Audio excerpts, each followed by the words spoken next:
Baik teman-teman, selamat pagi semuanya.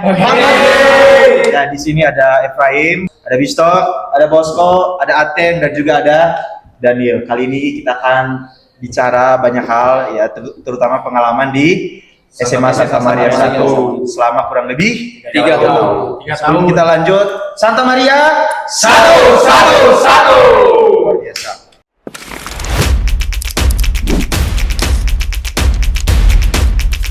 Baik Pak, dulu kelas 10 kalian kelas 10 apa aja nih? Efraim? C5, 10-5, 10-2, 10-3, 10-2, dan 10-3. Ini anak Pagulo ini mah, Daniel dan Bosco.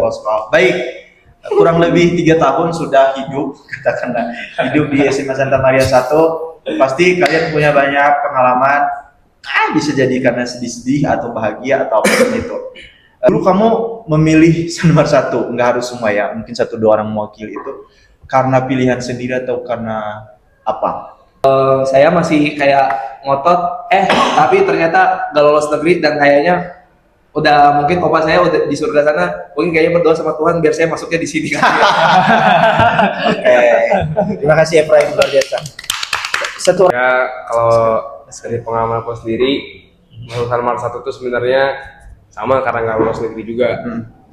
Karena nggak lulus negeri itu sempat daftar di 20 sama 8, cuma gak keterima karena kalah jarak, jadi mau nggak mau harus cari swasta dan pilihnya San Mar 1 karena ada teman juga di sini, karena emang udah dari biasa di Jalan Bengawan sih, karena udah kurang lebih ini total berarti udah 14 tahun di Jalan Bengawan sini terus. SMP-nya di Usula. Usula.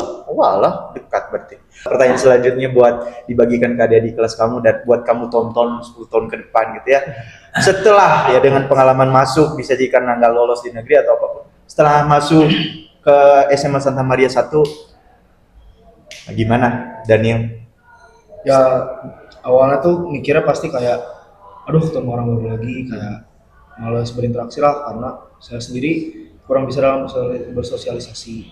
Tapi sering berjalannya waktu, ya seminggu 2 minggu pertama tuh saya gak punya teman, cuma di Sander doang. Kenapa cuma Sander yang 12-2? Iya 12-2. Kenapa bisa? Karena dari SD sama SMP bareng terus sama Sander. Cuman adalah satu kejadian kayak kita olahraga bareng gini akhirnya kita jadi deket dan makin kesini ya suka duka dilewatin bersama teman-teman, guru, dan ya udah pokoknya jalanin aja lah pokoknya. Setelah jadi warga Sanmar, Bosco gimana? Senang sih karena bisa ketemu teman-teman yang beda-beda pandangannya. Jadi kita bisa mengerti lagi kepribadian orang-orang itu kan beda-beda ya. Jadi apalagi di Sanmar kan beda-beda. Jadi kita saling melengkapi kekurangan, kita saling melengkapi kelebihan kita di Sanmar. Oke, sekarang agak bercanda pertanyaannya. Selama kurang lebih 3 tahun, kira-kira kalian tuh punya pengalaman bisa jadi dibilang sakit, teraneh, lucu, tapi kamu belajar. Kira-kira ingat-ingat, entah itu di lapangan olahraga, saat kamu ada ujian praktek, atau apapun, aneh, lucu, sebetulnya nyakitin, tapi itu menjadikan kalian gila, aku belajar sih. Kira-kira ada nggak? Bisa? Saya Pak, kalau mulai masuk summer ini, pertama kan saya misal kayak takut buat beradaptasi, cuman saya udah terlatih lah di asrama gitu kan. Di stok dulu dari SMP mana? Di Malang Pak, asrama. Oh iya, asrama ya. Nah, saya tuh masuk sini supaya tahu dunia luar lah, soalnya di sana tuh kurang banget teknologinya Pak. Nah pas pertama tuh agak takut karena full pakai teknologi lah bisa dibilang. Nah terus untuk yang pertanyaan Bapak tadi yang lucu-lucuan atau apa, waktu itu kan yang di kelas saya ini ada Godwin, ada Made, mereka tuh ejek-ejek gitu kan, mungkin udah biasa. Kamu 10-2 ya? Ya, cuman di asrama itu, di sekolahnya, mereka tuh kalau saya jarang buat bercanda lah di kelas itu. Bercanda juga paling yang biasa, tapi nggak sampai nyentuh hati. Yang pas waktu itu dia kan, ya ada lah bercanda yang agak parah. Saya tuh masukin hati gitu kan, bisa dibilang kelas 10 itu masih agak baperan pas awal. Tapi saya belajar dari situ, oh ini bercanda kayak gini, oke lah, masih oke. Jadi saya meningkatkan supaya nggak terlalu baperan gitu Bang. Luar biasa. Luar biasa. Ya, jadi pokoknya kelas 10 itu adalah satu kasus yang membuat saya ya dan membuat Pak Gul sebagai wali kelas saya tuh lumayan kaget dan oh iya. Ya, Ini yang kasus. Dan kasus. Pak Gul tuh pertama kali ngomong di kelas saya, Bapak kecewa pertama kali jadi wali kelas dapat murid kayak gini. Di situ saya jujur kayak gak sedih sih, cuman kayak lebih ternyata ini pengalaman pertama Pak Gulo, karena yang saya tahu Pak Gulo tuh jadi guru juga nggak begitu lama kan, maksudnya baru-baru juga. Iya. Dan saya dari situ kayak mikir, oh kayaknya memang harus ada perubahan dalam diri saya. Kayak boleh bergaul, cuman nggak boleh yang terlalu kelewat batas. Boleh nakal, cuman nggak boleh yang kelewat batas juga, sama kalau bisa main aman aja gitu kan. Kalau kata guru-guru mah main aman aja, karena ya pada dasarnya semua manusia bisa nakal, dan bagaimana cara kita mengontrolnya gitu sih Pak. Oke, terima kasih. Itu kondisi Pak Gulo lagi, kalau nggak salah lagi di Lampung kondisinya. Nah, ada sewaktu-waktu gitu ya, tim gitu ya, Daniel dan beberapa, nah Pak Gulo ditelepon segala macam. Nah, kondisinya memang sedang kerja di luar kota, ditambah kondisi anak saya di sekolah begini. Nah, tapi itu pelajaran ya, baik buat Pak Gulo maupun buat Daniel. Awalnya Daniel tuh sempat diam ya sama bapak gitu, antara dia marah sama diri sendiri atau marah ke bapak, nggak apa-apa, itu kondisi, dan kita sama-sama memahami. Daniel memahami dirinya, Pak Gulo juga pahami. Itu ngomongnya di depan kelas, harusnya biasanya dipanggil ya, ada tahap-tahapnya Pak, panggil secara pribadi, tapi Pak Gulo ngomongnya langsung di depan kelas, dan kayaknya Daniel merasa merasa gak enak gitu ya. Tapi Pak Gulo bersyukur, ini juga ada hubungan dengan pendampingan orang tua ya. Betul. Orang tua bapak, saya mengucapkan terima kasih sama bapaknya Daniel ya, sangat mendukung. Bahkan waktu itu silakan mau dihajar aja Danielnya boleh. Nah, nggak mungkin dihajar juga toh, tapi hajar dalam artian itu silakan dibentuk anak saya.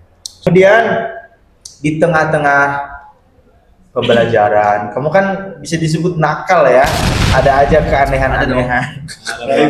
Kadang nggak ngerjain tugas, kadang nggak masuk, kadang apapun. Gimana kamu menyeimbangkan itu? Di sisi lain kamu harus profesional, harus dapat nilai, sekaligus juga kamu harus bisa menyesuaikan diri dengan teman-teman kamu. Bisa dibilang nakal-nakal kecil-kecilan, bisa dibilang apa? Gimana caranya menyesuaikan itu? Kalau aku sendiri sih waktu kelas 11 tuh cara belajarnya kurang gitu, karena terlalu nyaman sama teman-teman gitu, jadi kayak mainnya bareng, terlalu sering main nongkrong gitu, kayak sampai nilai itu benar-benar turun, dan bingung gitu di situ tuh kurangnya di mana. Karena saya udah coba semaksimal mungkin, ternyata memang cara belajarnya nggak benar. Jadi ya di situ introspeksi. Terus di kelas 12 awal walaupun telat, tapi berusaha semaksimal mungkin untuk menaikkan nilai yang ketinggalan tersebut gitu. Semua tahulah batasnya kapan harus nongkrong, kapan harus belajar juga, karena apalagi kelas 12 kan harus PTN, apalagi harus berjuang dari awal. Jadi dari awal kelas 12 ini udah ngurangin sih yang kayak main-mainnya gitu, jadi udah lebih belajar sekarang. Iya, betul. Ya itu kondisi yang membuat kamu makin tahu gimana cara belajar yang baik dan benar gitu ya. Siapa lagi, Efraim? Kira-kira apa? Gimana kamu menyeimbangkan itu? Kalau aku ya jujur kalau merasa down banget tuh pas kelas 11, karena apalagi di semester 2 itu aku tuh zaman kelas 11 itu orangnya suka overthinking lah, apapun itu aku overthinking, sampai akhirnya aku kena sakit yang namanya GERD. Itu bener-bener rasanya gak enak banget, rasanya kayak orang mau mati tapi gak bisa mati. Terus ya dari situ lama tuh gak masuk, mungkin sekitar seminggu lebih, nyampe 2 minggu kayaknya. Ya puji Tuhan, Tuhan baik, Tuhan kasih kayak solusi yang istilahnya bikin mental aku mental pejuang gitu lah. Kelas 12 aku gaspol terus sampai puji Tuhan nilai rapotnya bisa. Gitu teman-teman, harus berdoa dan juga ikuti arahan orang tua. Ini pertanyaan berikut sebetulnya agak sensitif, tapi enggak juga, karena untuk pembelajaran. Kira-kira kalian tuh kan ada aja mood-moodnya sebagai murid gitu ya. Kira-kira mata pelajaran atau guru mana, apa adanya jawaban yang selalu bikin mood kalian baik? Apa itu? Kita baik. Apa Pak tadi? Guru atau mata pelajaran yang kayak sebetulnya kalian tuh lelah tapi bikin mood kalian tuh baik. Oh jelas. Buduma dong, Buduma. Tepuk tangan buat Buduma. Terus kenapa tuh Buduma? Karena Diganggu Karena karena aku tuh awalnya dari awal memang suka matematika lah.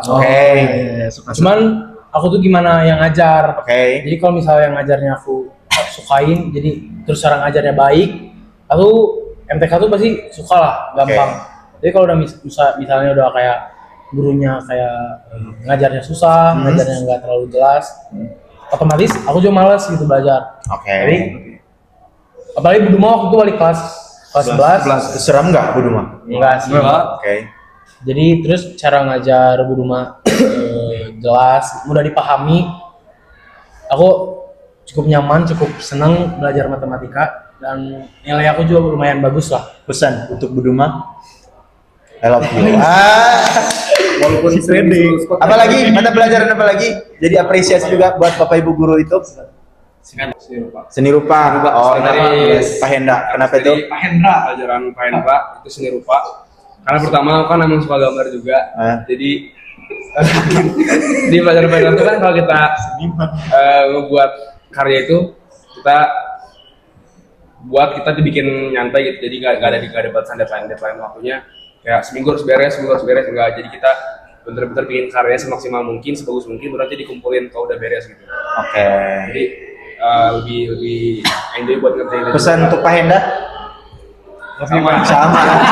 Terima kasih. Satu lagi pertanyaan. Kan kamu udah mau lulus. Pasti ada rindu-rindunya lah ya. Apa sih yang kamu rindukan nanti di sekolah ini dan kenapa? Kira-kira.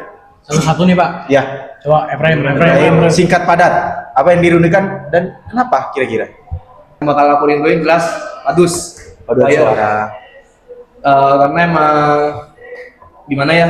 Aku itu dari SD emang cinta sama yang namanya padus dan di sini aku mendapatkan pengalaman yang berkesan sama teman-teman padus. Salah satunya kayak lomba kemarin, terus yang diundang itu kayak istilahnya menambahkan kesan banget di hati aku. Ternyata ya berprestasi itu kan bukan cuma akademik, tapi dari kemampuan yang kita miliki juga kita bisa berprestasi, dan paduan suara sangat membuka ruang untuk anak-anaknya terus berprestasi untuk berkembang gitu. Dan Bisok, singkat padat, yang dirindukan kenapa? Karena pertama mungkin saya ke depannya logat yang saya bicara sama teman-teman biasa akan hilang. Jadi saya rindukan itu pasti. Jadi kalau misalnya datang ke sini buat melihat masa lalu lah Pak, karena dari kelas 10 udah asik nih, apalagi sama Gotuin Pak. Kelas 10 terus tambah lagi kelas 11 yang mantap lah pokoknya. Teman-temannya saya suka Pak, sahabat. Suka. Dalam artinya bukan itu Pak. Iya. Suka dalam artinya tuh sahabat saya ini. Luar biasa. Terima kasih. Lanjut. Oh, dari aku sendiri sih yang bakal selalu dirindukan adalah teman-teman di sini semua ya, apalagi angkatan 12 yang sekarang. Karena mereka tuh selalu ada di saat lagi terpuruk, di saat senang, kita selalu bareng-bareng gitu, selalu nasihatin, saling kasih tahu mana yang benar supaya jadi pribadi yang lebih baik. Itu sih bakal dikangenin. Thank you Bos Bo. Ada yang? Kalau dari aku sama mungkin teman-temannya juga, karena kalau dari awal aku masuk Martu kan kayak dari MPLS tuh merasa masuk Martu kayak teman-temannya tuh beda sama yang di SMP, jadi kayak perlu beberapa bulan dulu buat nyaman gitu. Karena beda banget 180 derajat dari yang SMP. Jadi mau harus adaptasi lagi sama teman-teman di sini, tapi akhirnya pelan-pelan aku mulai bisa menerima juga, bisa buat gabung sama mereka juga. Dan kelas 11 asik sih, karena banyak teman-teman yang kita lewatin bareng-bareng. Banyak juga mungkin ada banyak hambatan juga, karena kayak bazar pasti ada hambatan. Yang kita selesai bareng-bareng, ada masalah dan bareng-bareng kita pesta nama atau mungkin pas BKSN juga kan bareng-bareng untuk kita pas setiap kelas nyiapin yang terbaik lah buat penampilannya gitu. Jadi kita solidaritasnya juga ada dan harus selalu bisa dikenal. Lebih sih sama kayak teman-teman lain. Sama kelas sudah pasti, apalagi yang kelas 11, kelas 12 sih, karena kita kan duduk di kanan ya, saya, Arte, Bisto, sama Efraim. ada waktu serius, ada waktu bercanda. Cuman kayaknya lebih sering bercanda ya. Iya, banyak banget. Itu membekas sih di pengalaman saya. Karena kalau misalnya kita ngantuk, ya salah satu dari kita pasti kayak ada bercanda. Apalagi Efraim, paling nakal Efraim pokoknya. Lah, paling susah diatur paling. Wah, pokoknya. Terima kasih sharing singkatnya untuk kita, ya untuk adik-adik kamu juga ya. Semoga pengalaman di SMA Santa Maria 1. Ogul berharap kamu suatu saat reunian bareng-bareng, Amin. berbagi kesuksesan. Amin. Karena jatuh bangun yang kalian alami itu benar-benar gak mudah ya. Dan kalian satu sama lain bisa nanti Efraim entah di kota mana, Bisto di kota mana, Dani di kota mana. Tapi saya mohon kalian suatu saat tetap kembali sebagai alumni yang baik untuk SMA Santa Maria 1. Amin. Amin. Sanmar 1. Satu.